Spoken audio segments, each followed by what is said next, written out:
Hello everyone, welcome to my what I it in a day episode 6। তো সকাল সকাল এক কাপ ছাতু খেয়ে চলে গিয়েছিলাম অফিস। আজকে প্রচণ্ড কাজের চাপ ছিল, আর কোনো টিফিন করা হয়নি, একেবারে লাঞ্চ নিয়ে বসে গেছি। তো আজকে লাঞ্চে আমার একটা খুবই ফেভারিট ডিশ ছিল। তো ফার্স্টেই দেখো সেটা দিয়ে আমি খাওয়া স্টার্ট করেছি, লটিয়া মাছের তরকারি। এটা আমার ভীষণ ভালো লাগে। তোমাদের কার কার এরকম খেতে ভালো লাগে বলো। আমি কিন্তু বাঙাল নই, তবু এই মাছটা কিন্তু আমার খুব ভালো লাগে। আর যেহেতু গরমকাল, তো এখন প্রায় দিনই আমাদের বাড়িতে একটা পাতলা মাছের ঝোল হয়, তো সেটাও ছিল সাথে। তো সেটা দিয়ে খেয়ে নিলাম। তো আজকে বাড়িতে এসে একটা খুব সুন্দর জিনিস বানিয়েছিলাম, মানে খুব টেস্টি একটা আইটেম বানিয়েছিলাম, স্টার্টার আইটেম, যেটা খেতে আমার ভীষণ ভালো লাগে।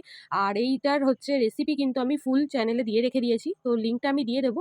তোমরা কিন্তু চাইলে রেসিপিটা দেখে নিতে পারো। আর কিছু পকোড়াও ভেজেছিলাম, চিকেন পকোড়া। আর এটা পুরোটাই আমি একা খেয়েছিলাম গাইজ, মানে আমাদের বাড়িতে কেউ এগুলো খায় না, আমি শুধুমাত্র খাই। তো রান্না করতে করতে একটা আইসক্রিমও খেয়ে নিয়েছিলাম।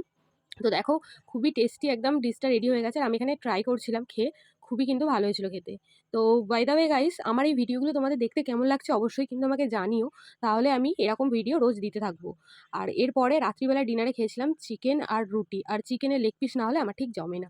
তো দেখা হচ্ছে আর পরের ভিডিওতে। Tata, thanks for watching guys.